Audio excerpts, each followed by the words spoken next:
Patrick. Pag-usapan natin ito. Nagmamakaawa ako sa'yo. Ayusin natin ang problema alang-alang sa magiging anak natin. Wala na tayong dapat pag-usapan. Tapos na tayo. Tanggapin mo na lang na maluwag sa dibdib mong desisyon ko. Bakit ka biglang nagbago? Anong dahilan? Basta hindi na kita mahal. O baka hindi talaga kita minahal. Anong sinabi mo? Hindi mo ko minahal? Paano tong pinagbubuntis ko? Bahala ka na dyan. Bibigyan na lang kita ng pera para sa panganganak mo. Pero sana ito ng huling beses na pupunta ka rito para manggulo. Hindi naman ako nanggugulo eh. Gusto ko lang makipag-ayos sa'yo. Wala nang dapat ayusin. Tapos na tayo. Mahirap bang intindihin yun? Hindi ganon kadali na matatapos ang relasyon natin. Baka nakakalimutan mo. Kasal tayo at magkakaroon na ng anak. Makinig ka sa akin, Lori. Nandito pa rin ang babaeng yan? Ang tagal niyo naman mag-usap. Kanina ka pa namin hinihintay sa loob. Ha? Wena? Anong ginagawa mo dito? Bakit ka nandito sa bahay ng mga biyanan ko? Hindi pa ba niya alam, Patrick? Anong hindi ko alam? Bakit kayo magkasama? Bumalik ka na doon. Ako nang bahala rito. Sige, bilisan mo lang ha. Kanina pa ako naiinip sa loob eh. Teka lang, Wena! Huwag ka munang umalis! Anong meron sa inyo ng asawa ko? Talaga bang hindi ka titigil, ha? Nakakayang pang iskandalo mo.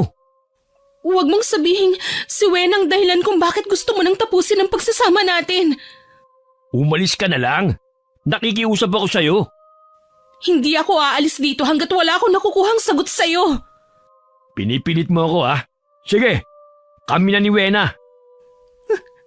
Ang kapal ng mukha mo para pagsabayin kami ni Wena. Paano mo nagawa sa amin to? Magkaibigan kaming dalawa. Kami na ng kaibigan mong nagmamahalan ngayon. Wala ka nang magagawa pa. Kailan niyo pa ako niloloko, ha? Kailan pa? Hindi ko na matandaan. Basta, lagi siyang naroon sa tabi ko noong mga panahon na kailangan ko siya. Nung bang nasa probinsya ako, ha? Doon na buo ang relasyon yung dalawa? Ganun na nga. Kasalanan mo rin eh. Ang tagal mong bumalik. Para kang walang asawang iniwan dito. Pinabayaan mo ko noong mga panahon na yun. Si Wena ang naroon para gampanan ng trabaho na dapat ikaw ang gumagawa. Alam mong namatay ang tatay ko. Kailangan ako ni inay at mga kapatid ko.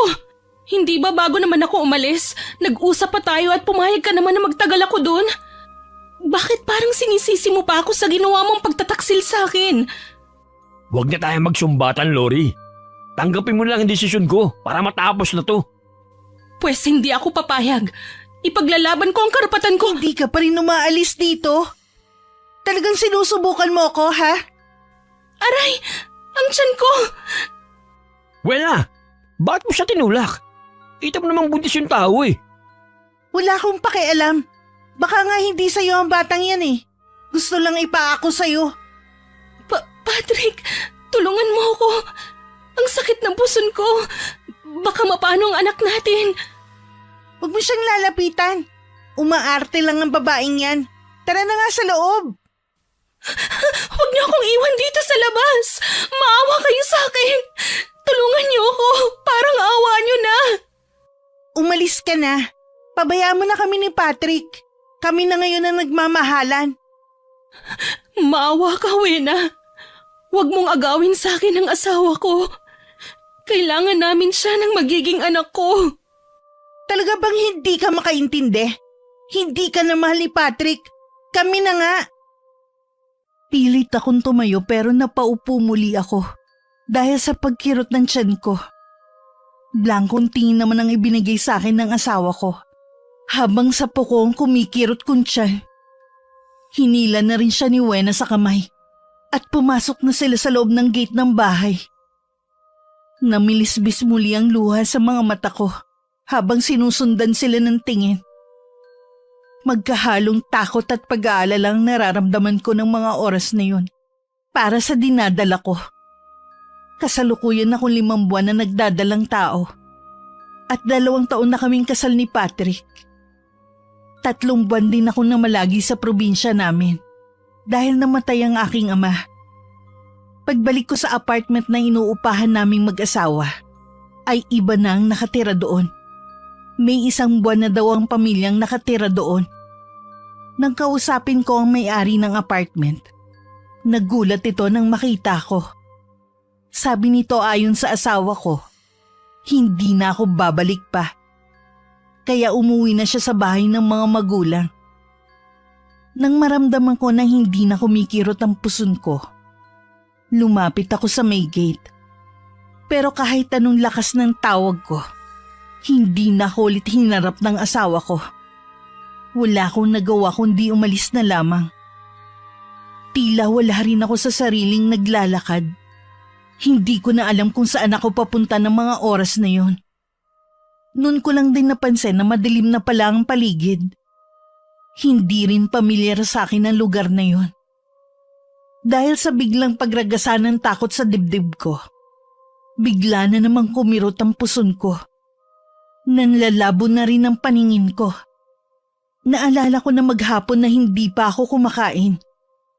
Sakto lang kasi ang dala kong pera pa uwi sa apartment namin. Dahil sa pinagsama-samang takot, galit at pagod, tuluyan nang nagdilim ang paningin ko. Iha, gumising ka. Anong ginagawa mo sa lugar na to? Paano ka nakarating dito? Patrick, ikaw na ba yan? Tulungan mo ko. Ang anak natin. Buntis ka? Asawa mo ba ang tinatawag mo? Nasaan siya? Ha? Sino po kayo? May kasama ka ba, Ineng? Kung meron, iiwan na kita rito. Kailangan ko na rin kasing umuwi eh. Ho, huwag niyo po akong iwan dito. Nakikiusap. Naku po. Ang tiyan ko. Kanina pa kumikirot. Ang mabuti pa, sumama ka muna sa akin. Isa akong manggagamot. Pwede kitang gamutin sa bahay ko. Salamat po, Lola. Tulungan niyo po ako. Baka kumapanong sanggol sa sinapupunan ko. 5 buwan na po akong buntis. Oo, Iha. Kumapit ka sa akin, tutulungan kitang tumayo. Malapit lang naman ang bahay ko rito kaya konting tiis lang. Ang akala ko, wala nang tutulong sa akin. Tsaka mo na ikwento sa akin ang lahat ng nangyari sa'yo kapag nakarating na tayo sa bahay ko. Dahil may kadiliman sa lugar, hindi ko masyadong maaninag ang mukha ng matandang babae. Pero mahihinuha sa tono ng boses nito na mabait ito. Halos pangapusan na ako ng paghinga habang naglalakad kami. Patindi na rin kasi ng patindi ang kirot na gumuguhit sa tiyan ko, pababa sa puwerta ko. Pakiwari ko, tila may gustong malaglag. Nang marating namin ng isang kubo, agad akong inalalayan ng matandang babae na mahiga sa sahig, nayari sa kawayan. Hindi ko na napigilan ng mamilipit sa sakit. Butil-butil na rin ang pawis ko sa noo. Kukuha lang ako ng maligamgam na tubig ha, at mga herbal na ginagamit ko sa panggagamot. Ang sakit po, Lola. Hindi ko na po kaya. Baka pwede pong padala na ako sa ospital. Malayo ang ospital dito. Nasa 4 na oras din ang biyahe. At wala tayong makukuha na sasakyan sa ganitong oras. Baka po may masamang mangyari sa anak ko. Tatapatin na kita, Iha.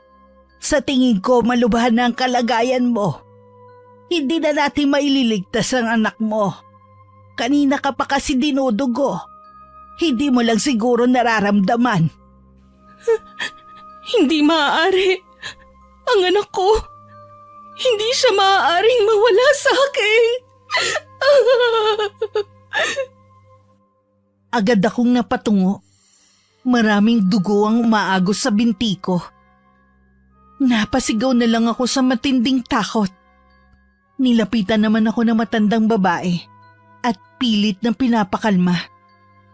Ilang sandali pa, meron siyang pinaumoy sa akin na dahilan para mawalan ako ng malay tao. Nagising ako sa liwanag ng araw na tumatama sa mukha ko.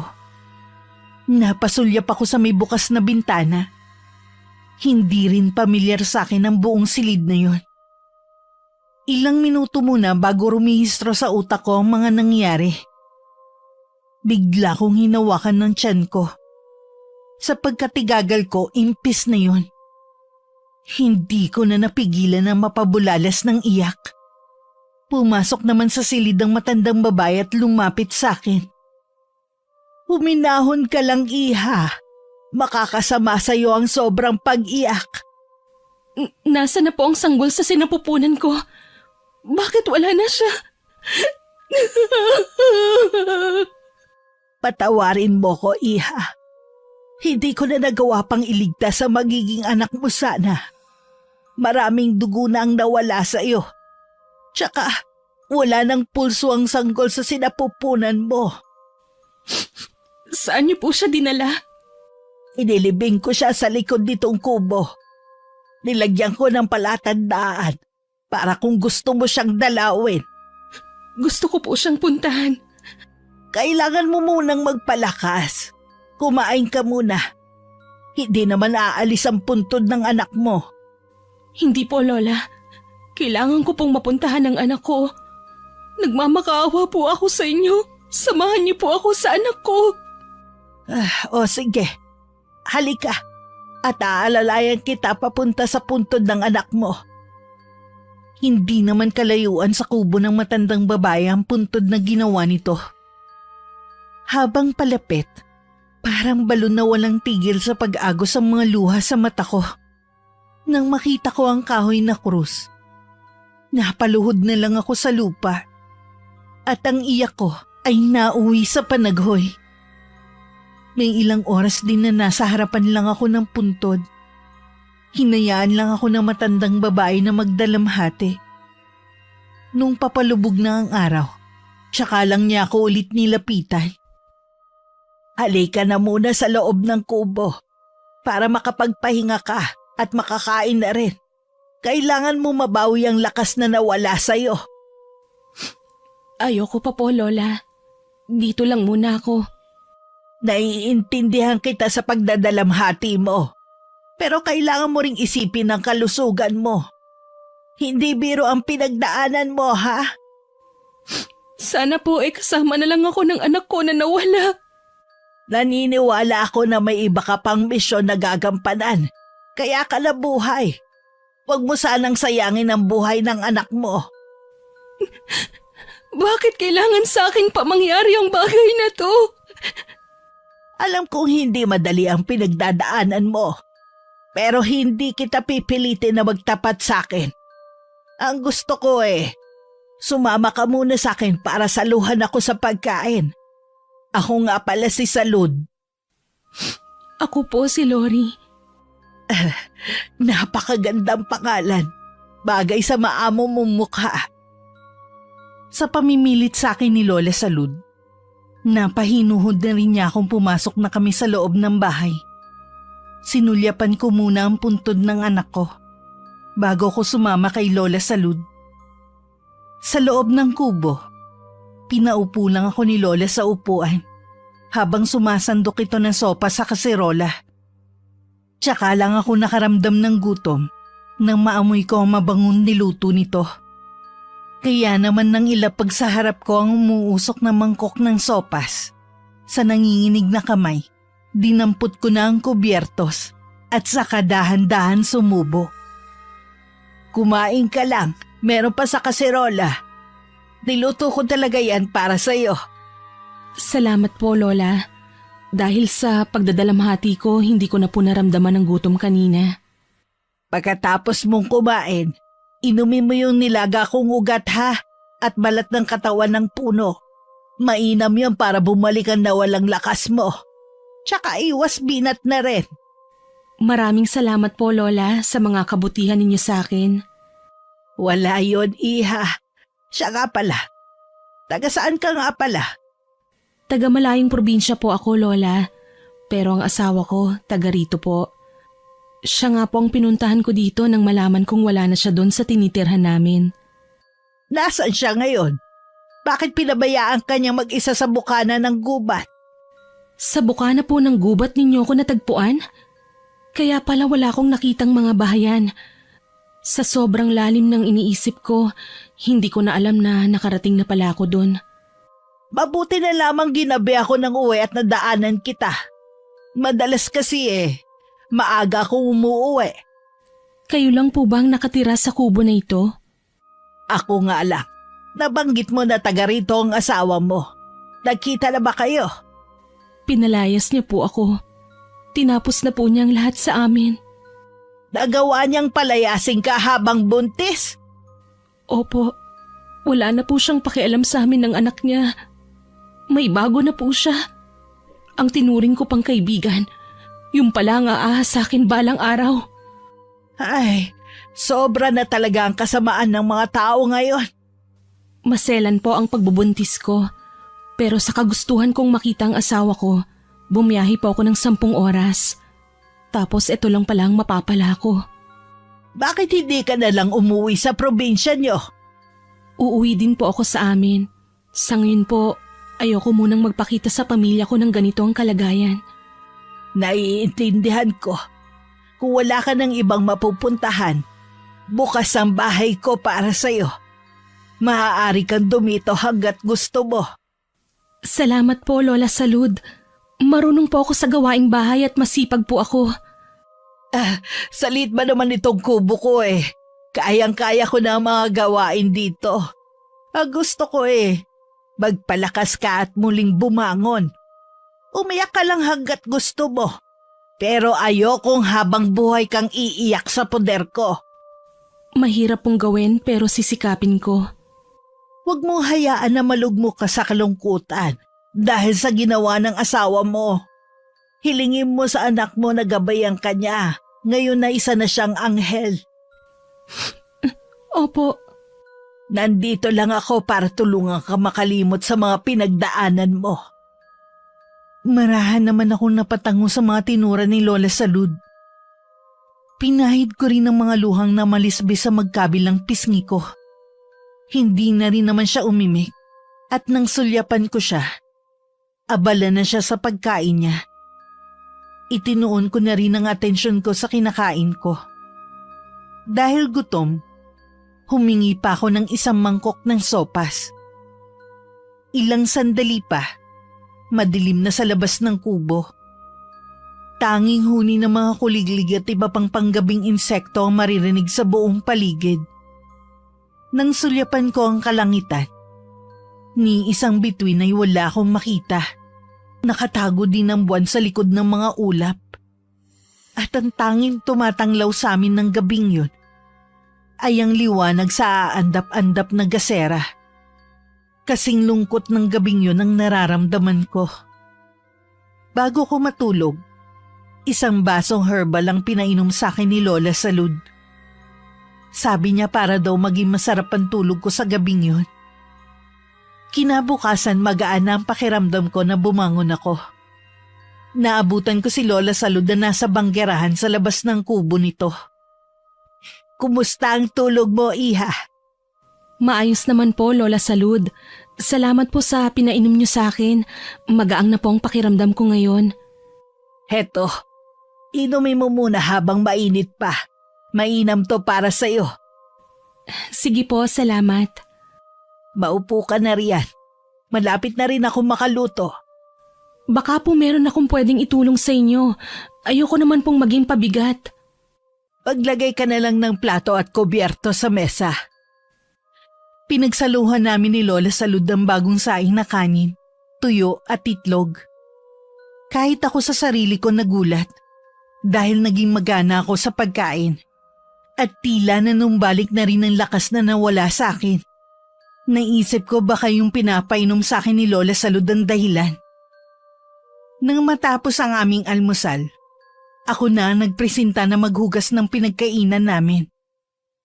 Napag-alaman ko rin na nagtitinda ng mga kandila si Lola Salud sa may gilid ng simbahan. Yun ang ikinabubuhay ng matandang babae. May misa kasi ngayon. Tsak na maraming tao ngayon sa simbahan.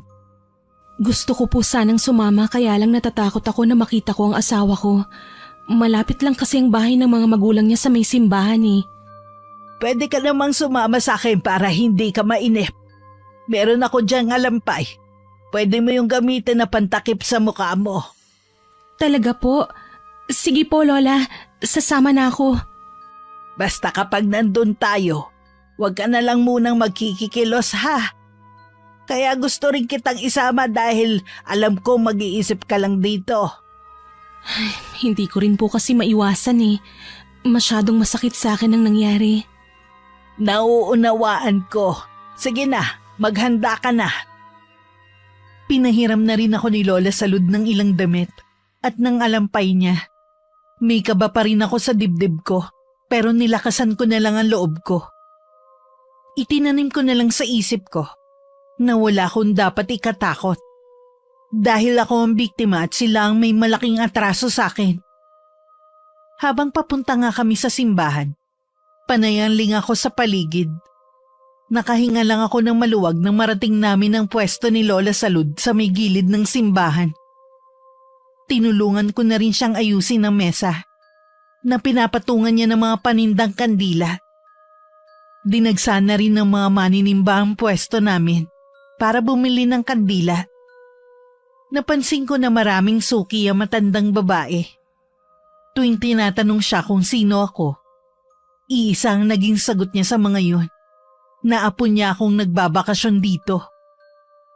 Pagkatapos ng huling misa sa umagang yun, nagpaalam lang sandali si Lola Salud.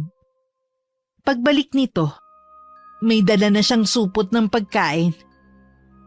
Ang mabuti pa kumain na muna tayo. Mukhang masarap po ang ulam na nabili niyo ah. Oo, masarap talaga magluto ang suki ko. Dinagdagan pa nga nang malamang may kasama ako Ganun po ba? Ang bait naman po nila. Sa buhay natin, iba-ibang tao ang makikilala natin. Ang mabuti nating gawin, alisin ang mga taong nagbigay lang sa atin ng sakit ng kalooban at problema. At hayaan manatili ang mga mabubuting tao. Tatandaan ko po ang sinabi ninyo. Sige na, kumain na tayo. Lalo ka na, hindi ka maaaring malipasan ng gutom. Habang tumatagal, mas lalo kong nakikilala si Lola Salud. Buong buhay ko wala akong nakagis ng lola. Kaya naman dahil sa kanya, para na rin ako nagkaroon ng lola sa katauhan niya. Maraming beses pa rin namang sumasagi sa isip ko ang ginawa ng asawa ko at kaibigan na si Wena, kahit lagi kaming abala ni Lola Salud. Naroon pa rin ang galit sa puso ko. Batid kong walang anumang bagay ang makakapagpahilom sa ginawa nila sa akin. Araw ng Lunes, kahit walang misa sa araw na yun, pumunta pa rin kami sa simbahan para magtinda ng mga kandila. Habang nakaupo, isang parehang dumaan sa harapan namin. Tila pamilyar sa akin ang boses ng lalaki. Kaya naman sinundan ko sila ng tingin. Ganun na lang ang gulat ko nang makilala ko ang mga yun. Oh, bakit natitigilan ka riyan? Nanginginig pa ang mga kamay mo. Nakita ko po ang asawa ko at ang ahas kong kaibigan. Ha? Nasaan sila? Sila po yung pareha na kadadaan lang dito sa harapan. Sila ba? Yung dalawang yung papasok sa simbahan? Opo, sila na nga po. Pagkatapos ng ginawa nila sa akin, may gana pa talaga silang magsimba.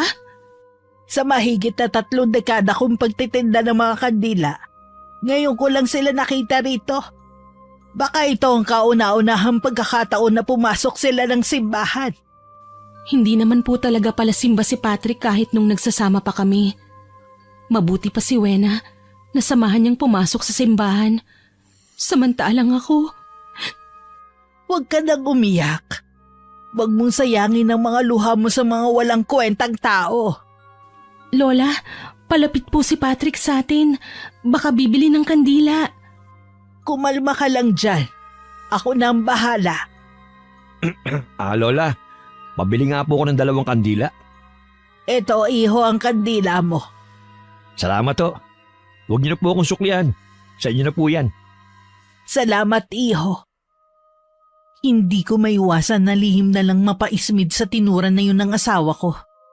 Nung magkasama kasi kami sa iisang bahay, hindi niya ako pinapahawak ng pera. Ngayon ko lang napagtanto na sa loob ng 2 taon naming pagsasama, wala na siyang ginawa kundi pagdamutan ako. Hindi rin ako pinakikitunguhan ng maganda ng pamilya niya. Dama ko noon pa na ayaw nila sa akin para sa anak nila. Tuwing may okasyon ng pamilya nito, madalas nasa kusina lang ako, tumutulong sa mga kasambahay, habang ang asawa ko ang humaharap sa mga bisita at kapamilya nito. Ni minsan din hindi niya ako ipinakilala sa mga kamag-anak niya bilang asawa. Tila kinakahiya niya ako. Iniisip mo na naman ang nakaraan mo, no? Hindi ko po maiwasan, Lola. Ang dami na palang hindi magandang ginawa sa akin ng asawa ko. Pero dahil sa pagmamahal ko sa kanya, naging bulag ako. Nakakabulag talaga ang pag-ibig. Pero sa nakikita ko na tauhan ka na. Balang araw makakalimot ka rin. Sana nga po ay ganun lang yun kadali. Lalo't may posibilidad na lagi ko siyang makikita. Kung may iba kang plano, nandito lang ako para suportahan ka. Salamat po sa parati niyong pag-aalala sa akin. Sa palagian kong pagsama kay Lola Salud sa simbahan, parati ko ring nakikita sina Patrick at Wena, maging ang mga magulang ng asawa ko. Mukhang kasundo nila si Wena. Magiliw sila rito, na kahit kailan hindi nila ginawa sa akin. Madalas formal nila akong hinaharap. Ni hindi nga sila natuwa nang malamang nagdadalang tao ako noon. Sa nakikita kong pagsasaya nila, nagdulot naman yun ng matinding kalungkutan sa akin. Ang galit na nararamdaman ko sa asawa ko at kaibigan, lalong nadagdagan. Maging sa pamilya ng asawa ko, unti-unti na rin ako nakakaramdam ng pagkapuot. Nang araw na hindi kami pumunta sa simbahan, may ilang oras ako naglagi sa harap ng puntod ng anak ko. Isinumbong ko sa kanya ang bigat ng nararamdaman ko dahil sa ginawa ng ama niya at pamilya nito. Nang maramdaman ko na pumapatak na ang malalaking butil ng ulan, tsaka lang ako pumasok sa loob ng kubo. Sabi sa balita sa radyo, may parating na bagyo sa lugar natin. Ho? Kailangan po ba nating lumikas? Hindi na kailangan, iha. Malapit dito ay may isang kuweba. Doon ako namamalagi kapag may bagyo. Ihanda mo na lang ang mga gamit mo kung sakaling kailangan nating lumikas. Opo, Lola. May ilang oras din namin binantayan kung lalakas ba ang hangin at ulan. Hindi ko maiwasan na kabahan, lalo't isang matanda lang ang kasama ko sa kubo na yon. Wala din kaming kapitbahay na maaaring hingan ng tulong kung sakali. Habang nasa kusina ako, panay ang tingin ko sa labas ng bintana. Samantalang si Lola Salud, nakikinig sa radyo niyang debaterya. Salamat naman at lumihis na ang bagyo. Hindi na direktang tatama sa lupa. Pero kailangan pa rin natin mag-ingat. Mabuti naman po, Lola. Kung ulan lang po siguro kakayanin naman itong kubo pero hindi ang malakas na hangin. Yun nga ang inaalala ko Marupok na ang kubo na to. Baka nga kahit walang bagyo at malakas lang ang hangin bibigay na rin to. Lola, wala po ba kayong ibang pamilya? Nagtataka lang po kasi ko kung bakit dito nyo piniling mag-isang manirahan. Ayoko kasi maging pabigat sa mga anak ko. May kanya-kanya na silang pamilya at nakatira sa ibang lugar. Minsan dinadalaw nila ako dito at kinukumbinsi na tumira na sa kanila. Pero tila bang may pumipigil sa akin na gawin yun. Ngayon alam ko na kung bakit. Dahil darating ka sa buhay ko. Para nyo na rin pong sinabi na nakatakdang mag-cruise sa mga landas natin. Ganun na nga, iha. Mula nang dumating ka, nagkaroon muli ng kulay ang malungkot kong buhay. Naantig ang kalooban ko sa tinuran na yun ni Lola Salud. May kirot din sa dibdib ko na ilang taon din siyang namuhay sa gubat na yun na mag-isa. Bagamat malakas pa at kaya pa niya magtrabaho, naisip ko na sa ganung edad ay dapat nagpapahinga na lang ito sa bahay. Naalala ko tuloy bigla ang inay sa probinsya namin. Kahit lumihis na ang bagyo, nung gabing yun malakas pa rin ang ulan na may panakanakang hangin. Hindi ako makatulog. Nanatili lang akong nakatitig sa nag-iisang gasera sa kubo na yun. Kinabukasan, maaga akong nagising. Agad akong lumabas ng bahay.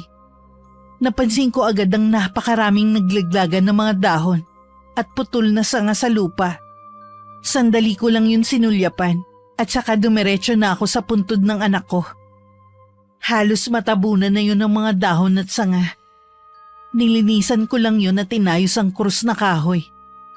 Nang matiyak na maayos na ang puntod nito, tsaka ako bumalik sa kubo.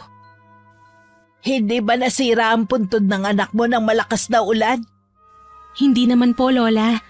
Ako na po palang maglilinis sa labas ng kubo.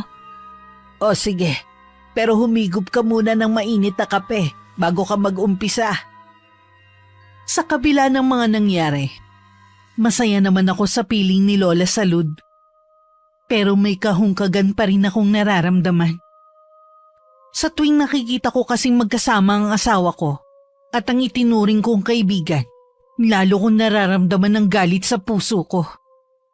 Sa palagay ko hindi ako matatahimik hanggat hindi ako nakakaganti sa ginawa nila sa akin. Nang mga oras na yun, nakabuo na ako ng pasya. Hindi ako uuwi sa pamilya ko hanggat hindi ko nakikitang nagdurusa ang dalawa. Habang naglilinis ako ng kubo, napagtuunan ko ang isang lumang baul sa tabi. Napapansin ko na yun dati pa. Nasa isip ko lang na baka mga damit yun ng matanda. Nagkaroon lang ako ng interes nang makita ko ang logo nito. Ulo kasi yun ng isang hayop. May sungay at nakalabas pa ang 2 pangil. Kulay pula rin ang mga mata nito. Sa pagkakatitig ko sa bagay na yun, tila ako nahihipnotismo na buksan ang baul. Namalayan ko na lang na nabuksan ko na yun. Ang inaakala kong mga damit ang nasa loob ay hindi pala. Nang makita ko ang laman ng baul, agad akong kinutuban kung para saan ang mga gamit na yun. Nang maramdaman kong parating na si Lola Salud, nagmamadali ko yung isinara at saka ibinalik sa pagkakaayos sa tabi. Mabuti po nakauwi kayo kagad. Oo nga buti konti lang ang tao sa palengke. Sa susunod po ako na lang ang pupunta sa palengke. Marunong naman po akong mamili. Meron din kasi akong dinaanan kanina, kaya gusto kong ako na lang ang pumunta sa palengke. Tsaka mabuti na rin yon, dahil baka magkita pa kayo ng dati mong asawa. Ho? Nandun din po siya? Oo, kasama niya yung babae.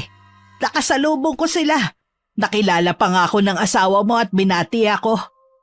Talagang umaasta na sila bilang mag-asawa. Hindi man lang sila nag-alala kung na paano na ba ako pagkatapos nila akong palayasin. Ay, tingin ko sa mga yun. Hindi nakakakilala sa Diyos kaya ganun silang umasta. Nagpapakasaya sila samantalang ako. Hanggang ngayon nagdurusa pa rin dahil sa kagagawa nila. May karma rin sa mga katulad nilang manloloko. Mas matindi pa ang sasapiti nila kumpara sa nangyari sa'yo. Sana nga po, Lola. Dahil hindi ako matatahimik habang sila masaya at ako naman miserable. Habang lumilipas ang mga araw, lalong bumibigat ang nararamdaman ko. Hindi rin ako makatulog sa gabi. Paulit-ulit kasing gumigitaw sa isip ko ang eksena kung saan madalas kong makita na masayang magkasama ang dalawa. Lingid sa akin, nagsasama na sa iisang bubong ang dalawa.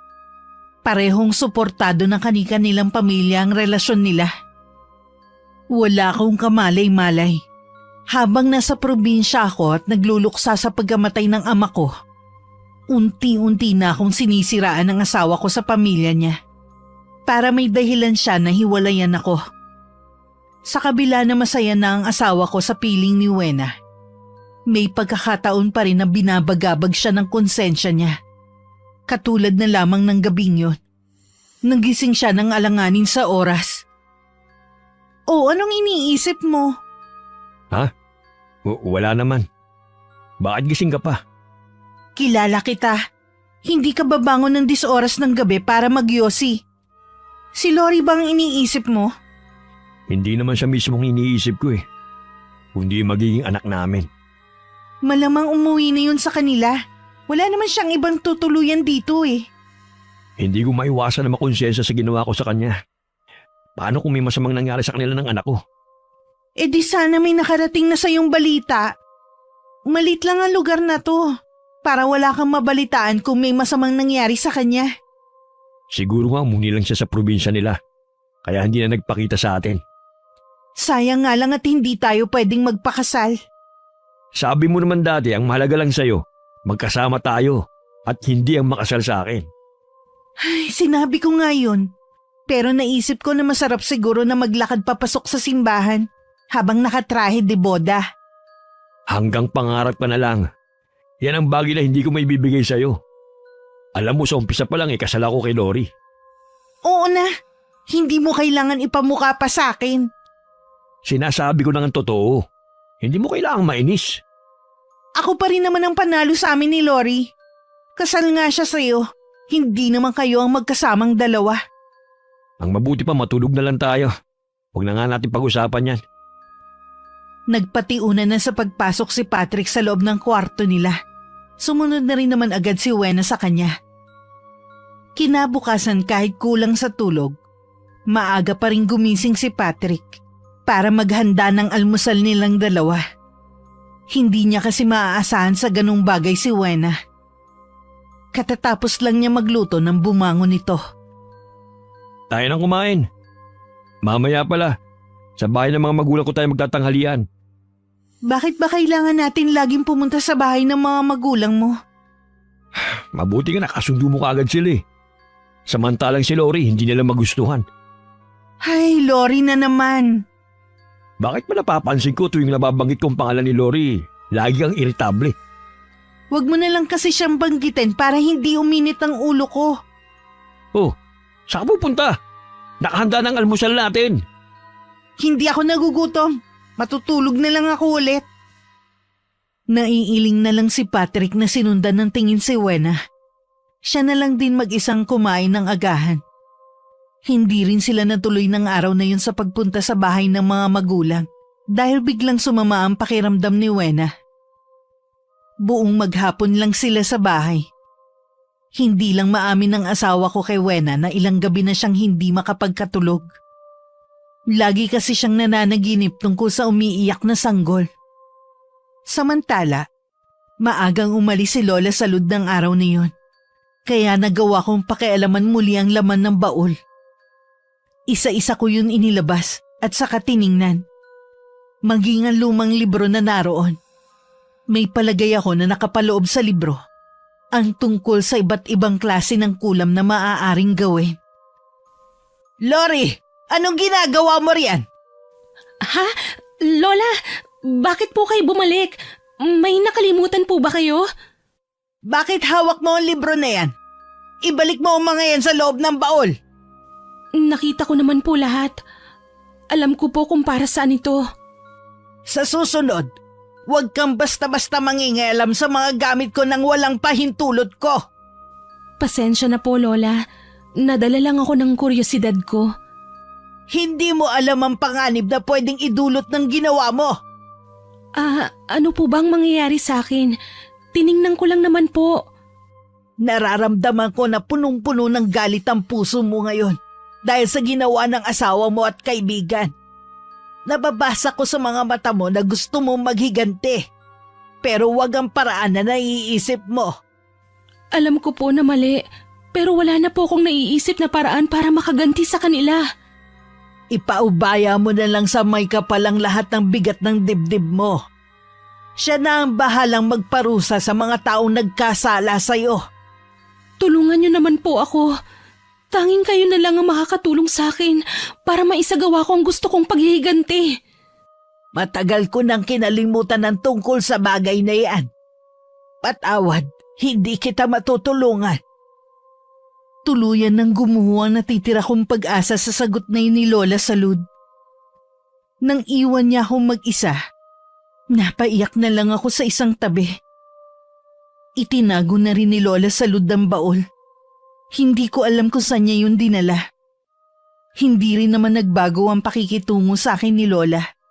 Lagi pa rin niya akong kasama sa pagtitinda ng kandila sa simbahan. Maasikaso pa rin siya sa akin katulad noon. Hindi na nga lang niya binanggit pa ang tungkol sa baol. Hindi yata kasama ng mga biyanan mo ang asawa mo ngayon. Baka po nakukonsensya ng pumasok ng simbahan pagkatapos ng mga ginawa nilang kasalanan. Ay, hindi naman kasi lahat ng pumapasok sa simbahan ay buo ang pananampalataya. Madalas sa kanila pakitang tao lamang na sila'y nagsisimba. Minsan po ay naiisip ko kung galit ba sa akin ng Diyos. Kasi naging mabuti naman po akong anak, kapatid at asawa. Pero pinarurusahan pa rin niya ako. Hindi ka niya pinaparusahan. May dahilan siya kung bakit pinagdadaanan mo ang pagsubok na yan. Kahit na naghihirap kami ng pamilya ko, hindi ako nagreklamo sa kanya. Nung maaga niyang kunin ang itay, hindi ako nagtanong sa kanya. Ngayon lang, dahil naghahanap ako ng kasagutan kung bakit kailangan niya akong ilagay sa pinakamahirap na sitwasyon ko ngayon. Siya lamang ang nakakaalam ng lahat. Masasagot din ang mga tanong mo balang araw. Huwag ka lang bibitaw sa pananalig mo sa kanya. Gusto ko sanang bumalik sa pamilya ko, pero naduduwag akong harapin sila at ipagtapat ang nangyari sa akin. Ayokong kaawaan nila ako dahil sa ginawa sa akin ng asawa ko.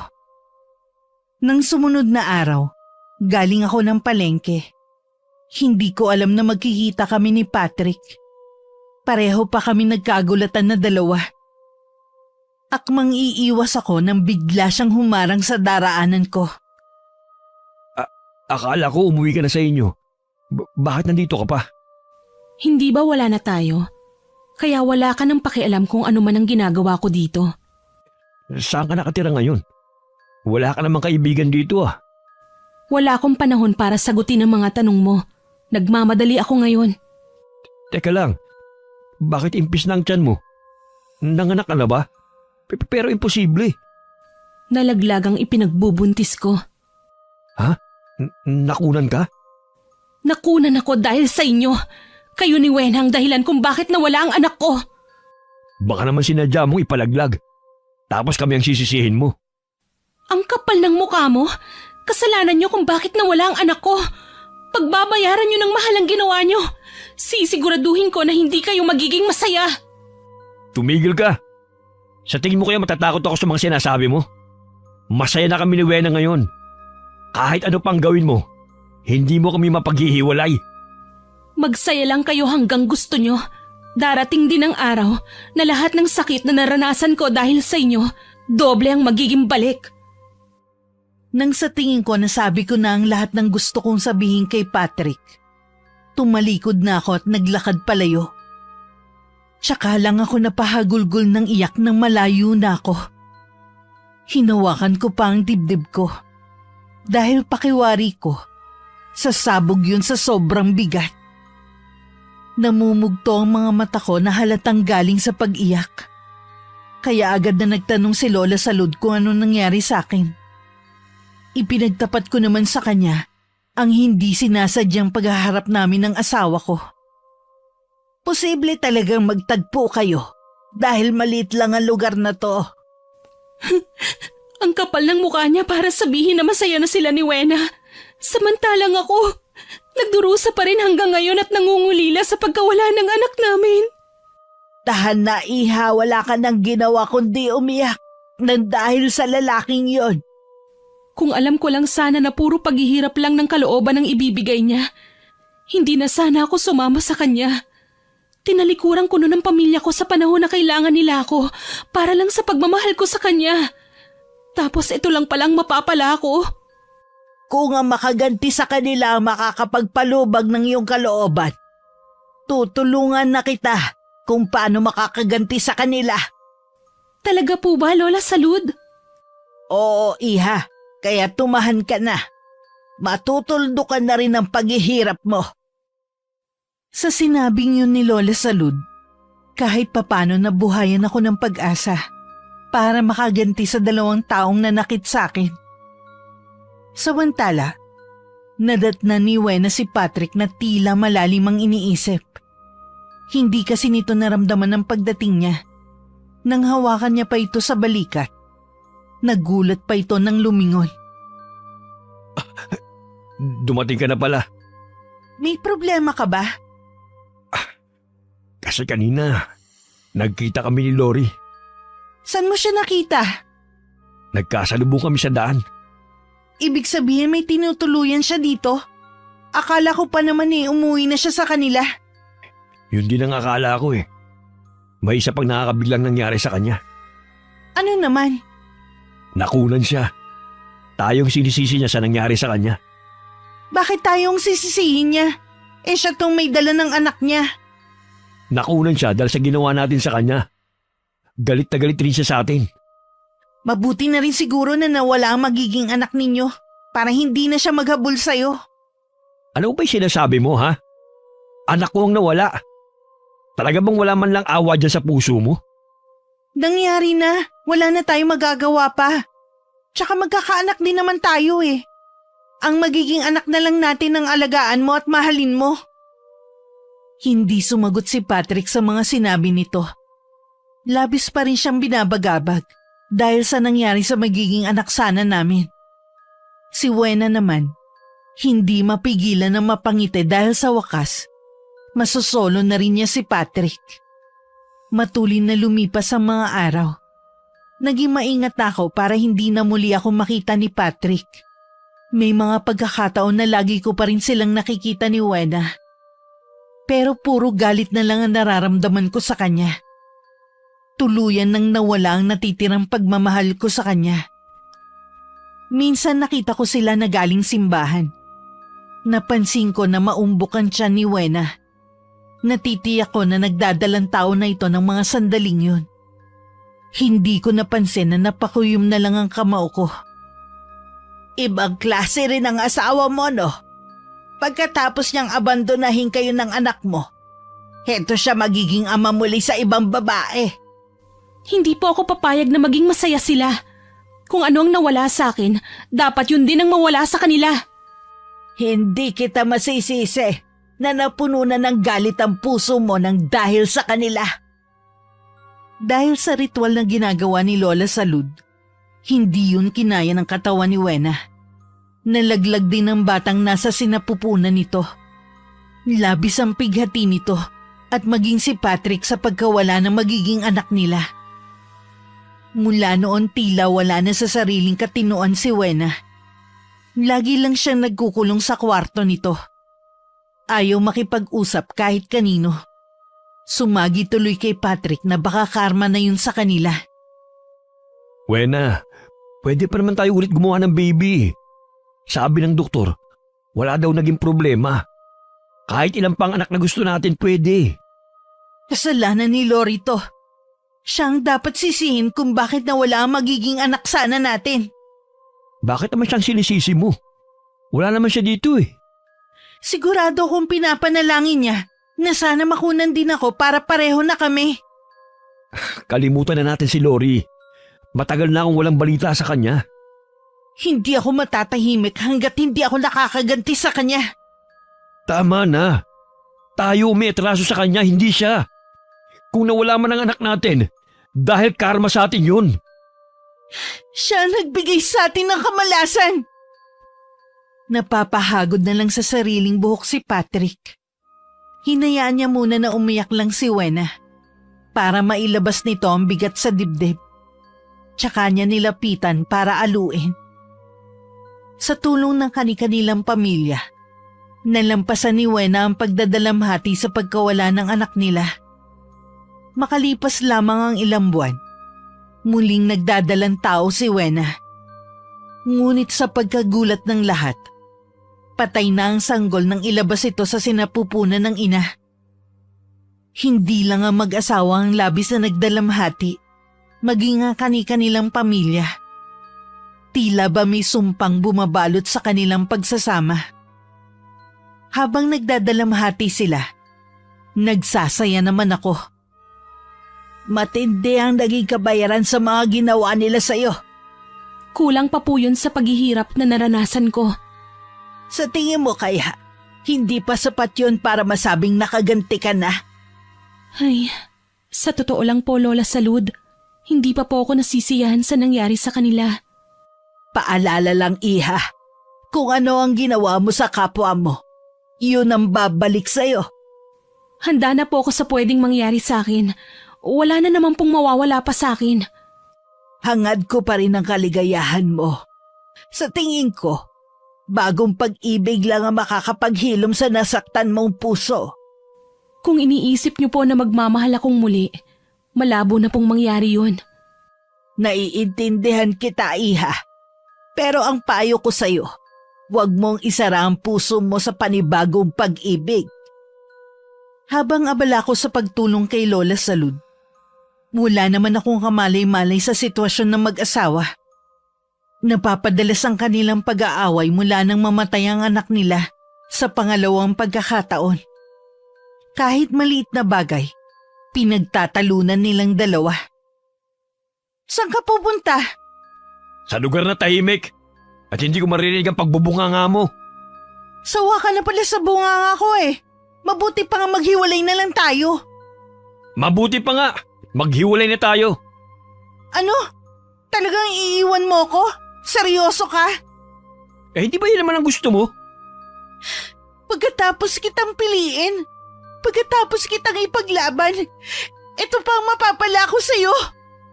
Masaya kami nagsasama ni Lori. Tapos bigla mo na lang kaming ginulo.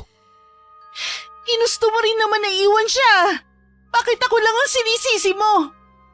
Pinagtabuyan ko yung asawa ko para sa'yo. Hindi ko siya dinamayan na mawala ang anak namin. Sana naman naiisip mo yung mga sakripisyo ko para sa'yo. Masyado kang makasarili. Nawalan din naman ako ng anak 2 beses pa. Nasasaktan din ako. Kaya nga hindi ba, lagi akong nasa tabi mo. Iniintindi ka. Pero wala ka nang ginawa kundi awayin ako. Nang hindi nagsalita si Wena, tuluyan nang tumalikod si Patrick at lumabas ng bahay.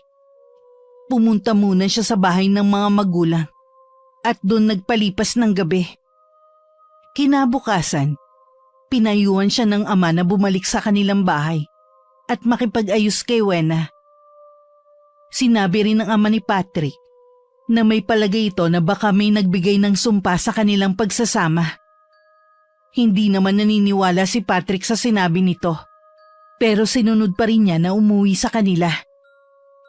Pagdating sa bahay, takot na takot si Wena na nakasiksik sa gilid ng kama. Nang makita si Patrick, patakbo itong lumapit dito at yumakap ng mahigpit habang umiiyak. Ano nangyari? May matandang babae na nandito sa bahay. Nakakatakot ang itsura niya.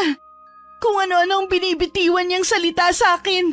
Parang nanggagaling sa ilalim ng hukay ang boses niya. Dito ka lang. Titignan ko lang ang buong bahay. Wag mo kong iiwang mag-isa. Natatakot ako. Huwag kang matakot. Nandito lang ako. Hindi kita iiwan. Sasama ako sa'yo. Nakakapit pa sa braso ni Patrick si Wena. Hindi makakailang matinding takot dito dahil sa panginginig. Lahat na ng sulok ng bahay ay tinignan ni Patrick. Pero wala siyang nakitang tao. Naisip niya na baka naghahalusinasyon lang ang babae.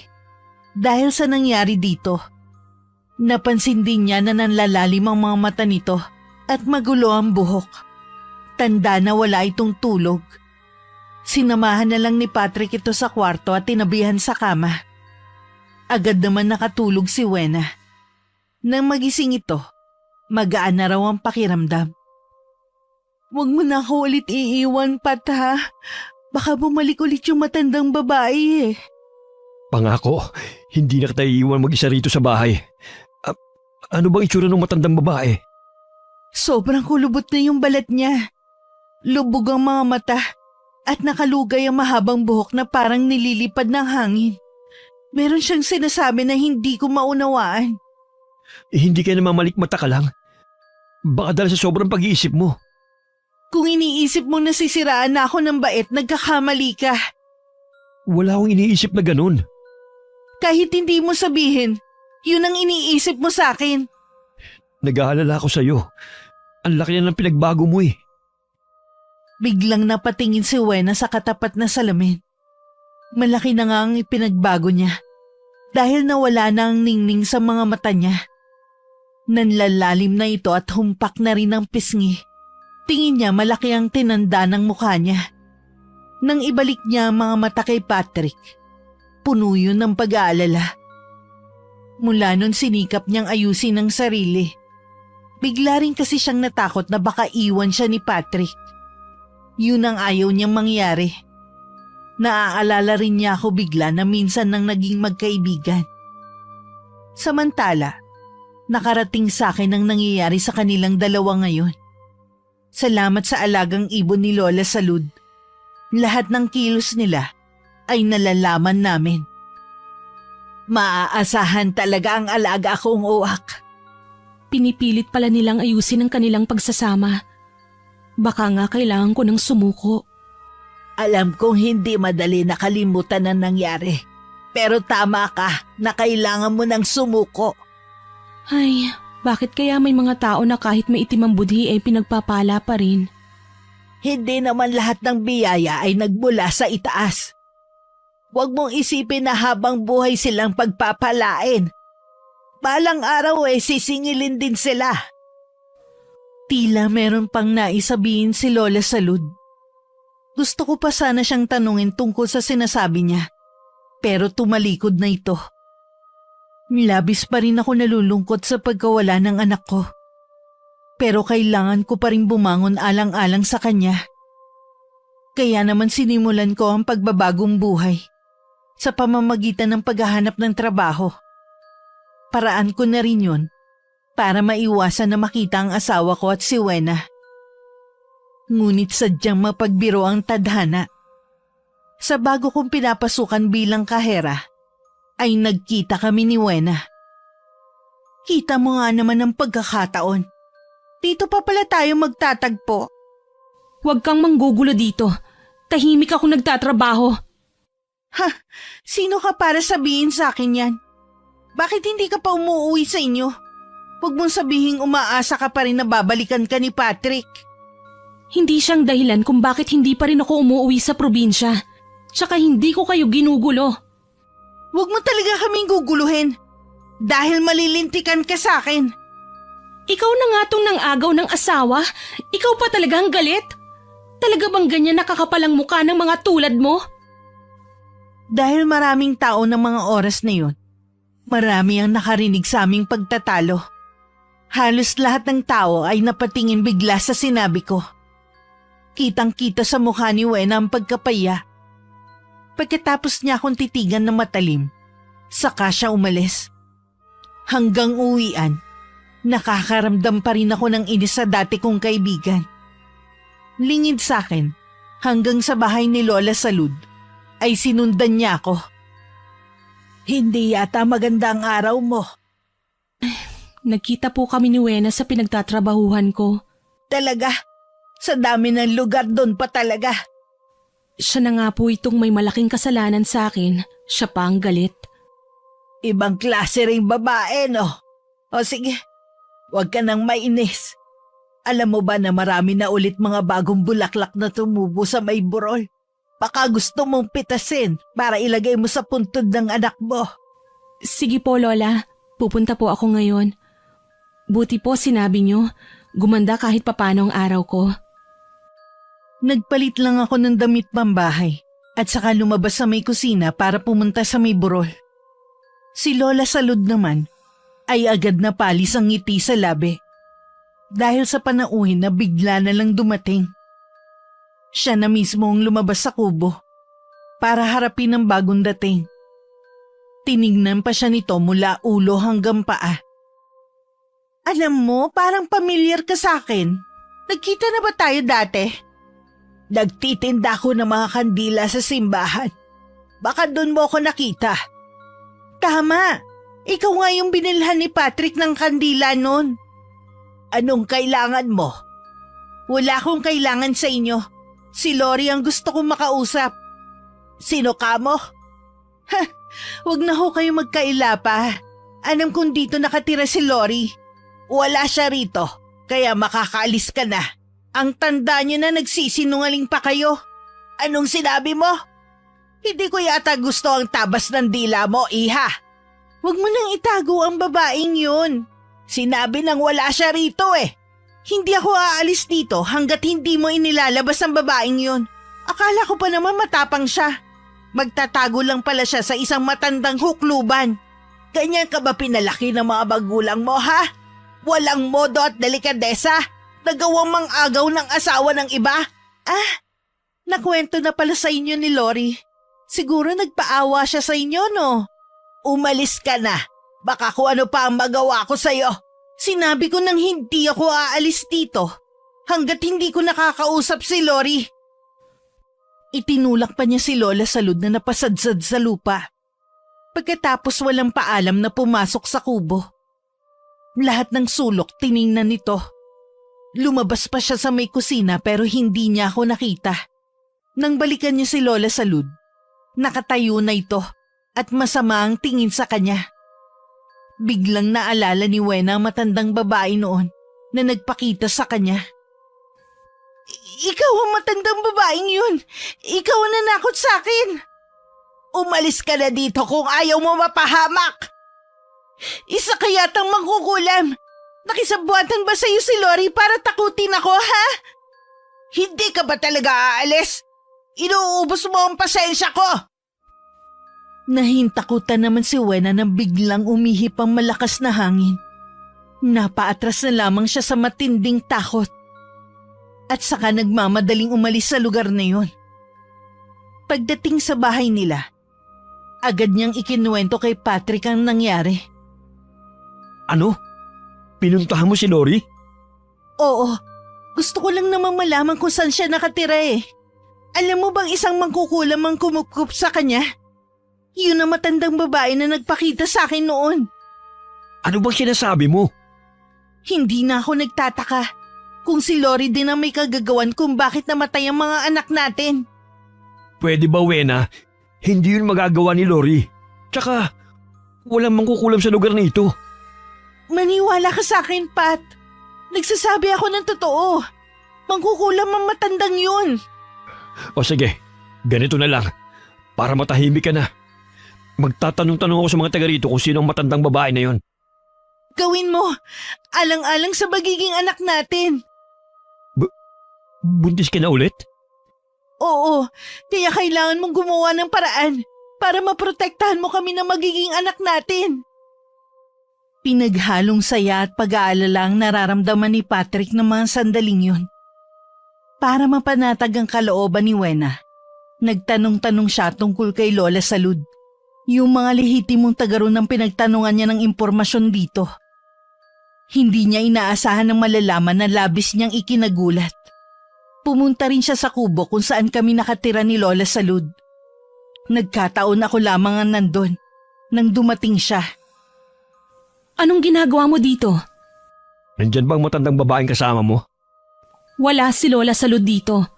Anong kailangan mo sa kanya? Kilala mo ba kung sino ang matandang babae na sinamahan mo? Oo naman. Siya lang naman ang tumulong sa akin nung nangangailangan ako ng tulong. Dahil ang asawa ko at itinuring na kaibigan ay pinagtabuyan ako. Isang mangkukulam ang matanda. Mapanganib ang taong yan. Talaga ba? Ang alam ko kasi, ikaw ang naglagay sa akin sa panganib. Ikaw din ang dahilan kung bakit namatay ang anak natin. Kaya sa inyo ni Lola Salud, ikaw ang mapanganib. Nag-aalala lang ako sa iyo. Hindi ko kailangan ng pag-aalala mo. Umalis ka na. Walang nagawa si Patrick kundi ang umalis. Nakita ko pa kung paano nito ikinuyom ang kamao. Nang wala na ito, tsaka ko lang pinakawalan ng pinipigilan kong paghinga. Pakiramdam ko tuyong-tuyo ang lalamunan ko dahil sa pakikipagtalo sa asawa ko. Para naging mabagal din ang pag-usad ng oras. Naging kainip-inip sa akin ang bawat sandali na hinihintay ko si Lola Salud. Hindi rin nagtagal, dumating na rin ito. Agad kong sinabi na galing dun si Patrick. Hindi ko naman ito kinakitaan ng pagkabigla. Inaasahan ko na ang pagdating niya dito sa atin. Tiyak na sinabi ng kaibigan mo sa kanya kung saan ka nakatira. Galing nung isang araw dito si Wena. Ano po? Galing dito si Wena? Bakit hindi niyo po sinabi sa akin? Nung araw na nagkita kayo, sinundan ka niya pa uwi. Ngayon lang ako nakakilala ng ganong klaseng babae. Nakakakulo ng dugo talaga. Noon pa naman po iba na ang ugali niya. Pinakikisamahan ko lang talaga ng maayos dahil akala ko kaibigan talaga ang turing niya sa akin. May palagay ako na hindi ka nila titigilan. Bakit hindi ka muna umuwi sa inyo? Hindi ko po kayo pwedeng iwan dito. Lalo't alam ni Patrick na may alam kayo sa kulam. Hindi ako natatakot sa kanila. Hindi nila ako kaya. Baka po ipagkalat nila ang tungkol sa lihim niyo. Maraming lehitimong taga rito ang nakakaalam sa lihim ko. Kaya pinili ko na manirahan sa lugar na ito. Dahil batid kong natatakot sila sa akin. Patawarin niyo po ako, Lola. Dahil sa akin nadamay pa kayo. Wala kang kasalanan. Ipaubaya mo na lang sa akin ang asawa at kaibigan mo. Kitang-kita sa mga mata ni Lola Salud ng kakaibang kislap. Kahit ako, kinilabutan sa naiisip ko na binabalak nitong gawin. Gusto ko man siyang pigilan. May bahagi ko naman ang sumasang-ayon sa balak nito. Samantala, kanina pa naghihintay si Wena sa pagdating ni Patrick. Kanina pa siya hindi mapakali. Kaya nang dumating ito, agad na niyang inusisa. Tama ka nga tungkol sa matandang babae na yon. Pinuntahan ko rin siya sa kanila. Pero si Lori lang ang naabutan ko. Natitiyak ko rin na magkasabwat sila sa pagkawala ng mga anak natin. Wala tayong ebidensya. Mahirap magbintang. Ano pa bang ebidensya? Nalaman na natin na isa nga mangkukulam ang matandang yun. Dapat ipaalam natin sa mga tao dito ang tungkol sa kanya. Para mapalayas na sila sa lugar na to.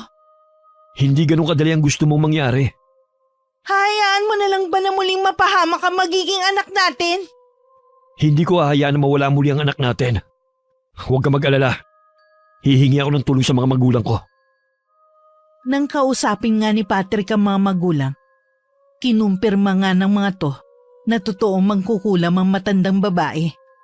Pero walang taga ron ng sinaktan nito.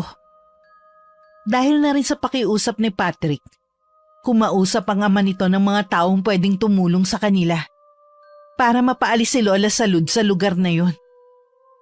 Kasama ang ilang kalalakihan sa pangunguna ni Patrick, pinuntahan nila ang kubo para sunugin.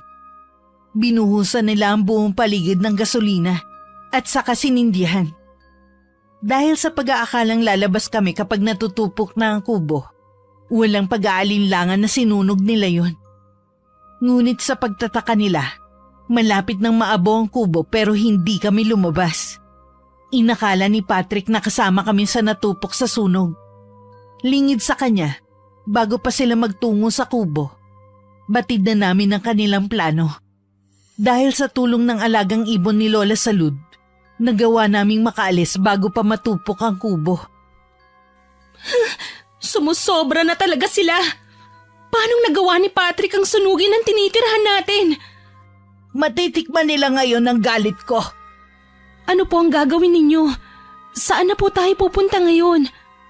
Sa kuweba muna tayo pansamantala. Doon walang gagambala sa atin. Patawarin niyo po ako, Lola Salud. Walang dapat sisihin kundi ako. Pati tuloy kayo, nadamay sa kamalasang dala ko. Huwag mong sisihin ang sarili mo. Wala kang kasalanan.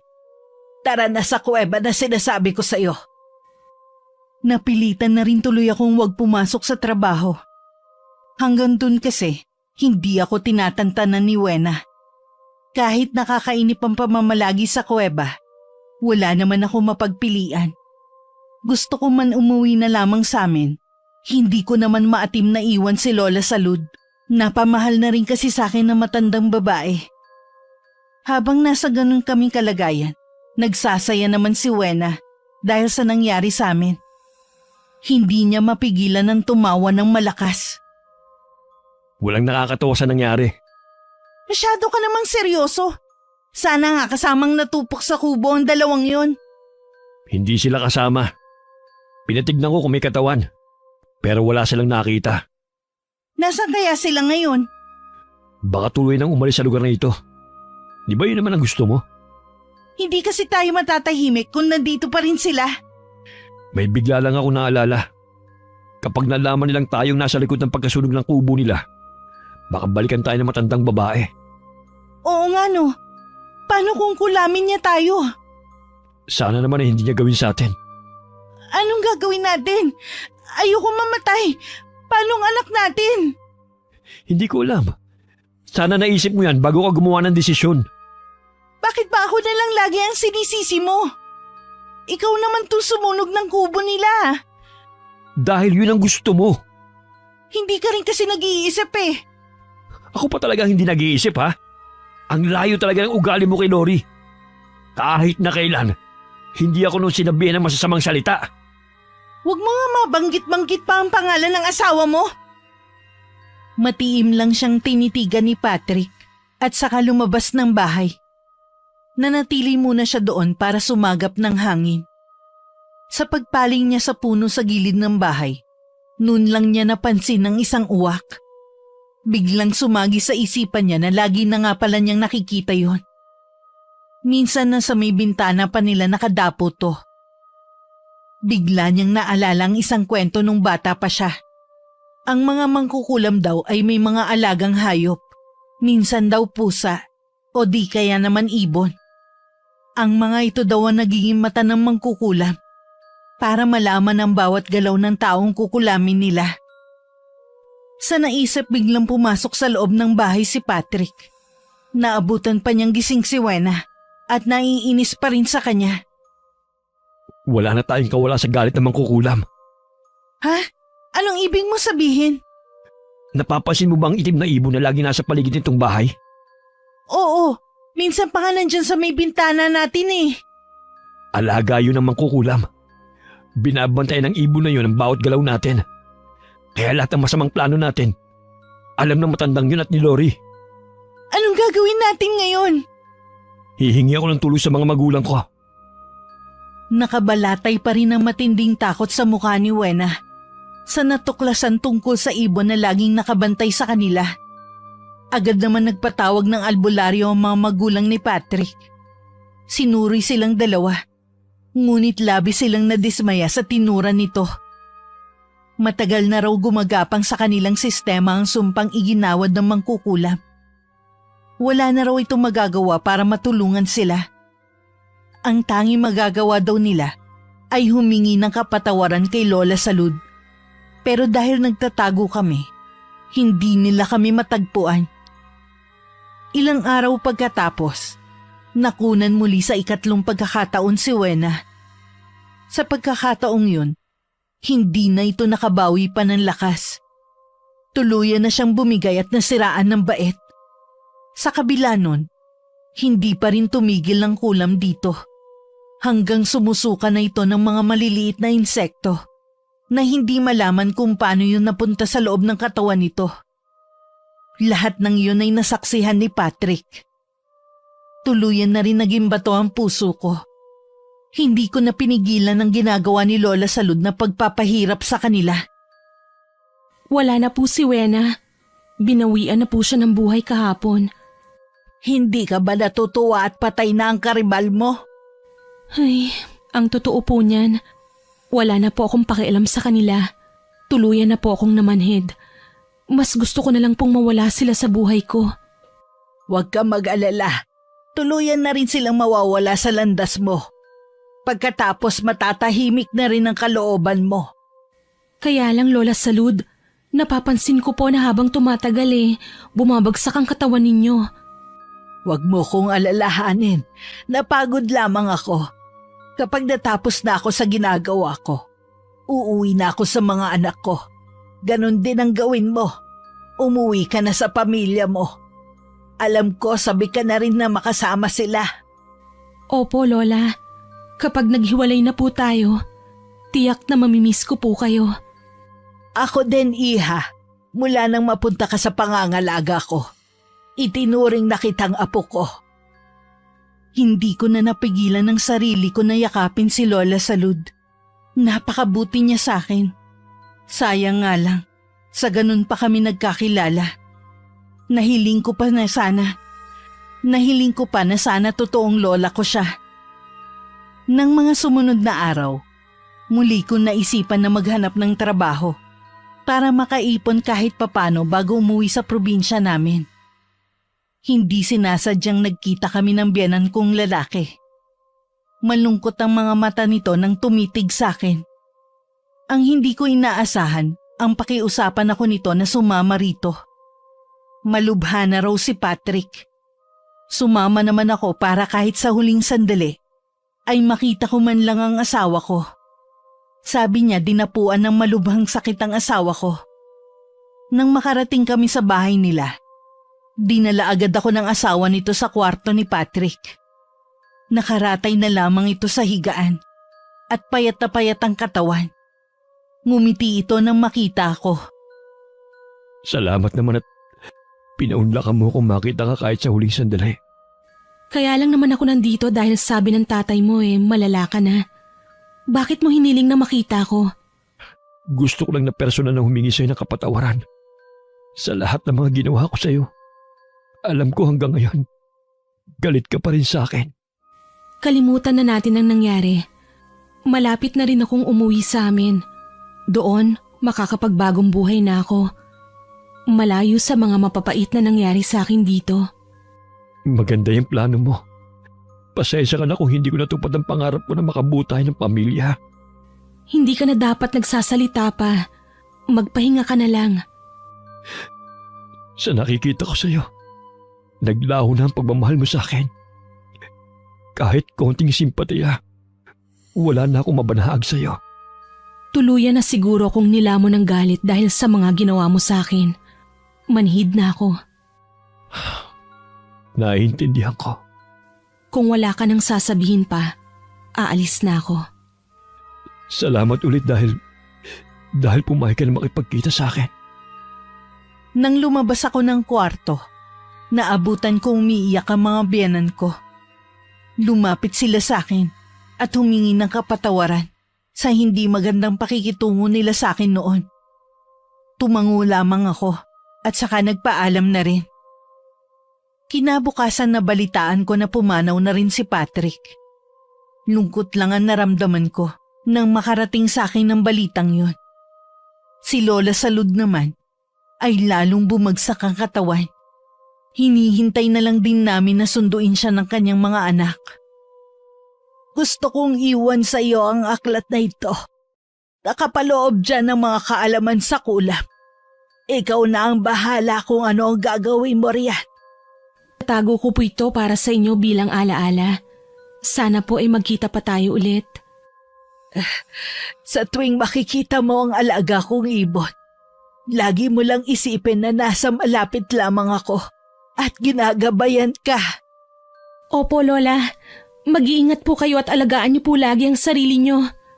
Hinding-hindi ko po kayo makakalimutan, lalo na po ang mga kabutihan ninyo sa akin.